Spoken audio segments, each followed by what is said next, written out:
I'd like to point out next Wednesday morning between 8:30 and 9 o'clock on the program, we'll be joined by Dr. Jonathan Tripp from Tripp Family Medicine. We do this on a weekly basis. It's your opportunity to have a friendly medical professional answer a question, and it doesn't cost you a dime. Well, if you were using a payphone, it might cost a quarter, but what's a payphone? Those vanished a long time ago. So the doctor will be in next Wednesday, and you'll have an opportunity, obviously, to say hello and get a question answered if you like on a medical issue. We do this every Wednesday. Tripp Family Medicine is located on Fillmore Street in Twin Falls, directly across the street from the main post office. And remember, life's too short not to feel good. It's 9:34. It's 29. You can reach our program today, News Radio 1310 KLIX and newsradio1310.com. Top story with Bill Colley at 736-0300. 736-0300. We have a caller probably reacting to Vicki Davis' appearance on the program with us. You're up next. You're on the air. Yes, the ranchers over there admittedly, the others in that county admittedly said that they had really not been aware as they should have or proactive as they should have. And you say to yourself, it's a terrible thing when it takes a crisis, a travesty of justice like this to make people realize, oh, this is actually creeping our way. Hell, it could happen to us. And it amazes me, the ability of people to deny facts. And what's happened to these Hammonds is just, if you were going to prison for 5 years or 4 tomorrow, Bill, would that not change your life forever? Sure, certainly. Yeah. I know it's a stupid question, but you see, it's amazing. Okay, one more point. Over the holidays, Christmas holiday, there was 106 rapes in Cologne, Germany, and that one girl who had been groped, and she said they grabbed every part of my body. Now, if this was your daughter, and this was your wife, would you not be furious? Sure. Would you say, I'm going to do something? And your government, the mayor of Cologne, Germany, was telling those women that they were dressing too provocatively. I'm telling you, man, it is unbelievable. And this is what one of these arrogant Muslim men said. He said to the Germans, your days are numbered, man. We're taking over, in essence. That's not a direct quote.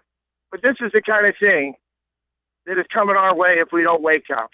And I thank you for the call. In our own government, this is the reason that Ammon Bundy and his associates have decided that they had to do something.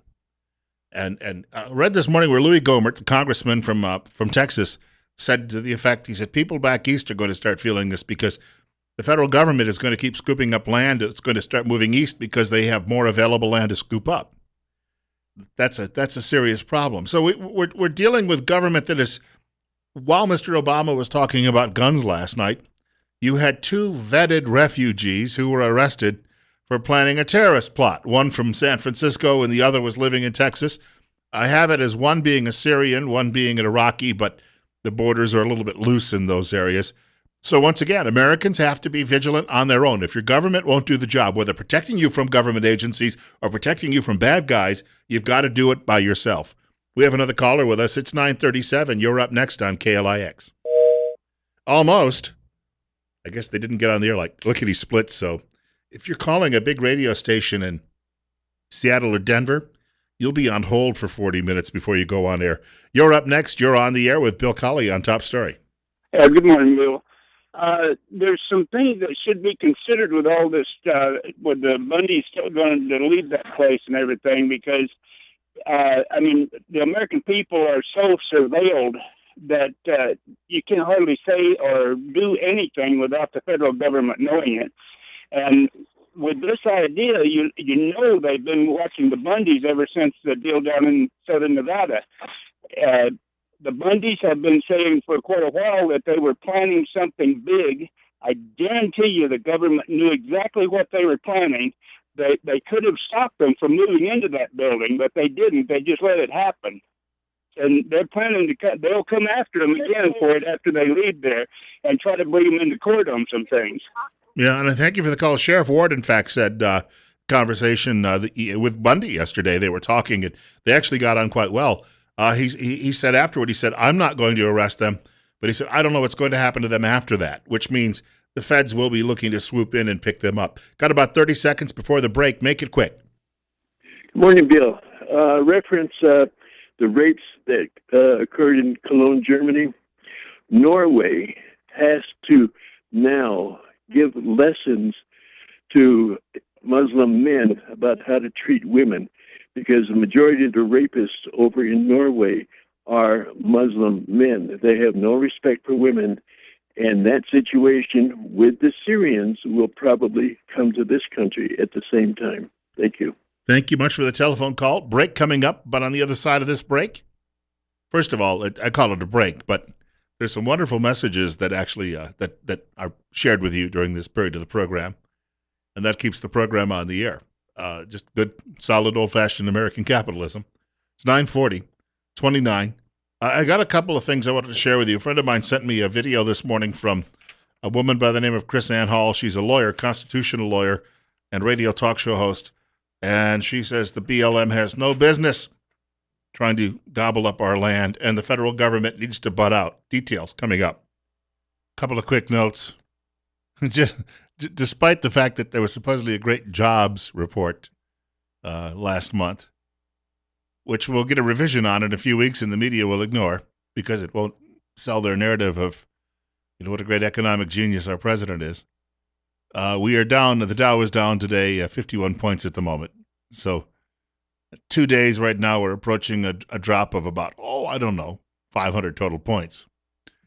Yes, the economy very, very healthy out there. Bill Cawley with you on Top Story on News Radio 1310 KLIX and newsradio1310.com. I have seen Chris Ann Hall on television before. She is, as I mentioned this earlier, a constitutional lawyer. She's a talk show host. See her frequently as a talking head on various television programs. She's talking about what's going on in Burns, Oregon, and the battle between the BLM and the ranchers in that area. And I think that she's got two very quick points you've got to remember in all of this. And if Americans would just familiarize themselves, which of course most won't, but if they knew what their rights actually were, they wouldn't be standing for any of this. This is not about the Hammonds. This is not about the Bundys. This is about a federal government that is operating outside the supreme law of the land. The people are not acting lawlessly. It is the federal government that's acting lawlessly. The federal government has no authority to own any land outside Article 1, Section 8, Clause 17. Article 1, Section 8, Clause 17 says that the federal government's only authority to own land is 10 square miles for Washington, D.C., and the amount of land necessary to operate forts and ports at the permission of the states. So if the states don't want the forts and ports anymore, they have the authority to withdraw the permission. But they don't. Bill Cawley with you on Top Story on News Radio 1310 KLIX and newsradio1310.com. It's 31. She also went on to remind people that states aren't territories. I put it last week in a blog post of my own. We're not a colony. We are a state, a sovereign state. But she points out a state and a territory are distinct things. The only other section that someone could claim is Article 4, Section 3, Clause 2, that deals with territories and then further expounds on the application of the ownership of land that we talked about in Article 1, Section 8, Clause 17. Let's be very clear about this territories thing. Go read the Constitution. Territory is capitalized. This is a proper noun with a specific meaning, and the federal government owns no territory within the continental U.S. Territory is not even land that the government owns. Territory is land that the government holds in trust for the states. Once a state petitions to become a state and a member of the Union, that is no longer a territory, and the federal government has no authority over it. She was citing all of the sections and where you can find all of this in the Constitution. And all the liberals out there, their eyes were glassing over because they're just sitting there thinking, I want your stuff. I want somebody to give me what you have. They don't care about any of this. We have a caller with us. I believe the caller is patient. You're up next. You're on the air on KLIX. I try to be patient, Bill. Have you ever heard of the Idaho 3%ers? Yes, some of them are actually in Oregon. Yes, they are. You might want to arrange an interview with Brandon Curtis, the Idaho leader of that group. He's a good interview. Yeah, we've been in touch. He's been on the air before. Okay. And we've been in touch back and forth during this crisis. Okay. Hey, thank you much for the telephone call. I won't say directly, but I'm getting details through other members of the organization about what's going on. News Radio 1310, KLIX, and newsradio1310.com. Telephone number to reach our program, 736-0300, 736-0300. And you're on the air. Well, I'll make it quick, mate. I guess before I get a pass on your Constitution, I've read it a bit, but I think BLM land was land that nobody wanted, everybody claimed, people shot themselves over it. Finally, Teddy Roosevelt stepped in and said, look, you've all been grazing this land, but you didn't prove it up. In other words, you didn't file a claim on it. So therefore, what we'll do, we'll make it a common, grazing the commons, and we'll let you use it. We're going to have a bit of rules. It started out as the grazing service. I'm a bit concerned. You're making the Hammonds out like they're a bunch of choir boys. I know you're not a fan of the local people, mate, but did you read that article? They like to kick people off BLM land, say, no, this is ours, mate, can't hunt deer here, you're shooting our deer. And a couple of their fires, one of them, it appears to be, was covering up a poaching case. I did hear about the poaching case, but nobody ever found any evidence of any dead animals there. Well, yeah, it probably burned up there, mate. Well, there'd still be some residue. I mean, I had a neighbor who was an arson investigator. I do thank you for the telephone call and the input. Teddy Roosevelt used the Antiquities Act. He felt any authority to go ahead and do this, so he went ahead with the Antiquities Act and was able to move through a lot of these land deals. Our caller brings up a good point, though. The notion that you would share these lands for grazing, that would work well. But when you can no longer have access to the land for grazing, then what? And Roosevelt set aside an area of about 85 to 90,000 acres, and now that refuge is nearly 200,000.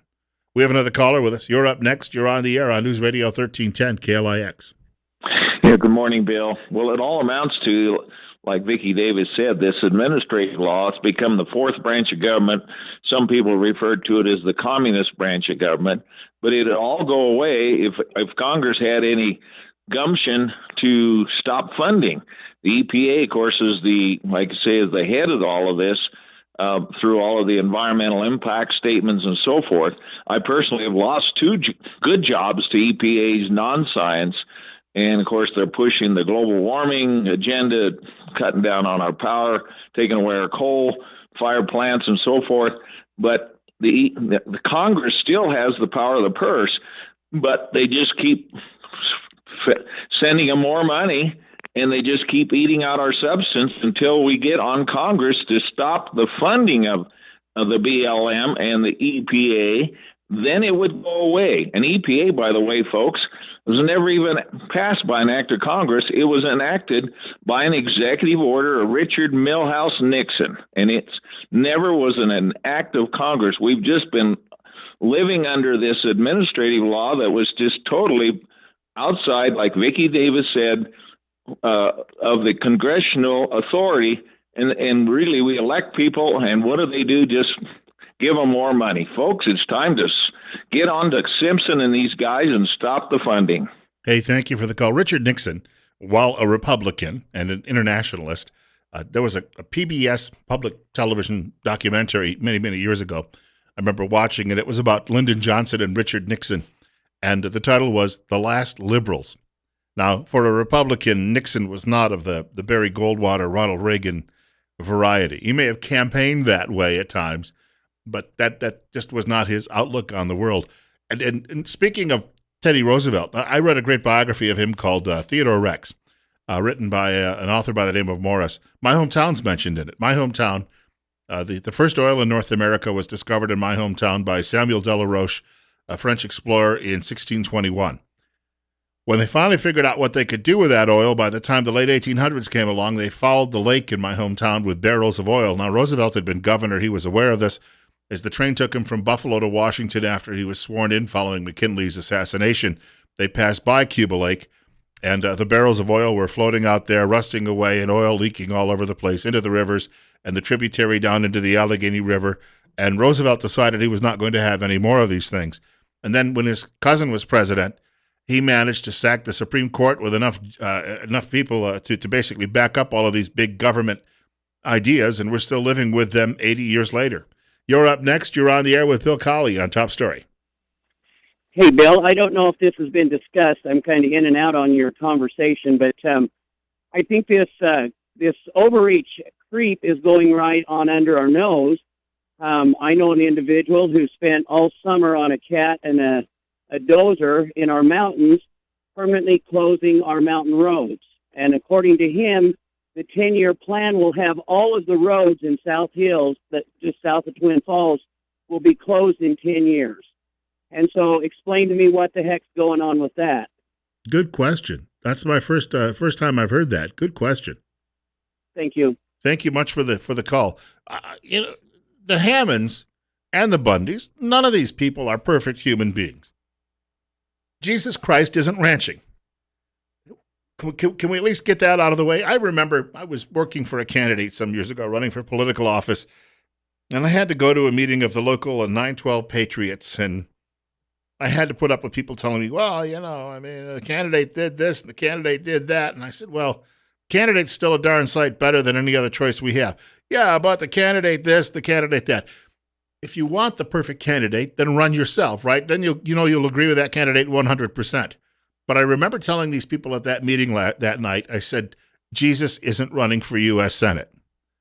And the local Republican county chairman picked that up and started using that as a mantra on radio programs, and it worked.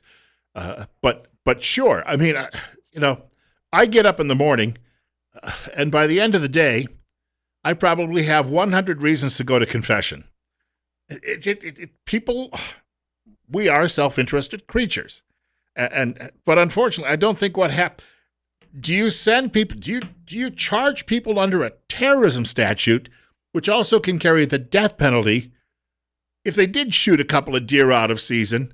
Do you try them and then send them away into a hellhole of a federal prison for the rest of their lives, which is going to happen to old man Hammond, because they took a couple of deer out of season and they burned a couple of juniper trees? Give me a break. 9:55. You're up next. You're on the air with Bill Colley on Top Story on News Radio 1310 KLIX. Good morning, Bill. I called in a couple days ago and said this same thing. It's not rather you agree with what they're doing or not. It's that it's come to this point. People feel like this is their last option, and it's not just in Republicans' cases. We're seeing it on the left, in the middle, it's on the far right, and whether you agree with it or not, there's no law, there's no order. It's all so corrupted from the top down. Hillary Clinton committed way worse crimes than these individuals ever will, and she's the front runner, probably for president on both sides right now. So that's why people are doing what they're doing. So it's not the issue of whether they're right or wrong. It's we got to get some leadership in there to restore order. Thank you very much for the call. There just isn't a lot of it out there. Government moves at glacial pace. There are so many things we could remedy tomorrow that would make this a better country. Ethanol. Why do we have an ethanol mandate? Why are we blending it in gasoline? It's food. People should be eating it. And yet we keep hearing, well, yeah, we'll address that sooner or later. But it's even more harmful than the environment than gasoline. Yeah. We'll get around to that. We got the caucus first, though. And then we got another caucus in another 4 years. And then a caucus 4 years out. But we'll get to it. Don't worry. I have a note here. Idaho 3% just issued a press release, and they are calling for action. They want more of its members to go to Oregon. So it looks like the standoff isn't anywhere near its end at this point, if they are actually doing that. Also, I had a nice message from a fellow by the name of Martin. And Martin says he found Vicki Davis so compelling he sat in his car for the entire half hour listening to the conversation. You're up next. You're on the air on News Radio 1310 KLIX and newsradio1310.com. Good morning, Bill. Hey, one thing we need to consider, and I've mentioned this a couple of times, maybe about 6 months ago on your program, but as we're beginning to try and find a presidential candidate, one thing we need to consider is that we don't fight extremes from the middle. we're going to wind up something on the far side. We fight extremes from the opposite extreme, and then you wind up settling for something in the middle. We can't find someone who's going to be too agreeable to, who's always going to want to work across the aisle. We got to find somebody that's going to create a balance, that's going to create something as fanatic and as extreme as we can be on the conservative side, in order to wind up with something sensible somewhere out in the middle. Well, have you got an opinion on that? I haven't found anybody yet. I know that much. I do thank you for the telephone call. There's a lot of people out there. I look at them and say, this person could be an interesting leader or possibility. Keep in mind, though, you got to get 535 of them shoehorned into that Capitol building, plus a president, and then all of your state legislatures, your governors, and your local county commissioners or legislatures and the like. It's a tall order. And even looking at these presidents, Gary Johnson announced on the Libertarian Party ticket again yesterday. He hasn't got the nomination yet. And everyone that I know says Gary Johnson's a great guy, but you go anywhere else, people say, Gary who? And among the Republicans that I like, each one of them, none of them's perfect. One was born in Canada. Another one, he's just all over the map. Rand Paul is in the Witness Protection Program. Bobby Jindal as well. I haven't found anything out there yet. As I said, Jesus Christ is not running. God willing, if the creek don't rise, I get to do this all over again Monday morning. Have a great weekend, everyone.